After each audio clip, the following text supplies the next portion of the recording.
మీరు ఈ డ్రింక్ని తప్పకుండా ఇప్పుడే ట్రై చేయండి. వీట్ ఫ్లోర్ మిల్క్ షేక్ని ఎలా ప్రిపేర్ చేసుకోవాలో ప్రాసెస్ చూపిస్తున్నాను. వీడియో అసలు స్కిప్ చేయకండి, చాలా ఇంట్రెస్టింగ్గా ఉంటుంది. ఫస్ట్ ఆఫ్ ఆల్ మనం ఇలా ఒక పాన్ తీసుకొని అందులో 2 టేబుల్ స్పూన్ల వరకు గోధుమ పిండిని వేసుకోవాలన్నమాట. గోధుమ పిండి వేసుకున్న తర్వాత ఇందులో 1/2 కప్ వరకు పాలు అనేది వేసుకోవాలి. ఇలా మిల్క్ వేసుకున్న తర్వాత క్రమ్స్ ఏమీ లేకుండా నీట్గా ఇలా మిక్స్ చేసేసుకోవాలన్నమాట.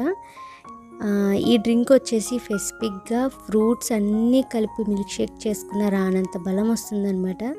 తప్పకుండా ఈ ప్రాసెస్ ట్రై చేయండి. మీ పిల్లల నుంచి పెద్దల వరకు ఎవరైనా తాగాల్సిన రెసిపీ అండి ఇది. చాలా టేస్టీగా ఉంటుంది. దీని ముందు ఎలాంటి మిల్క్ షేక్ అయినా సరే పనికిరాదనమాట. ఇప్పుడు ఈ వీట్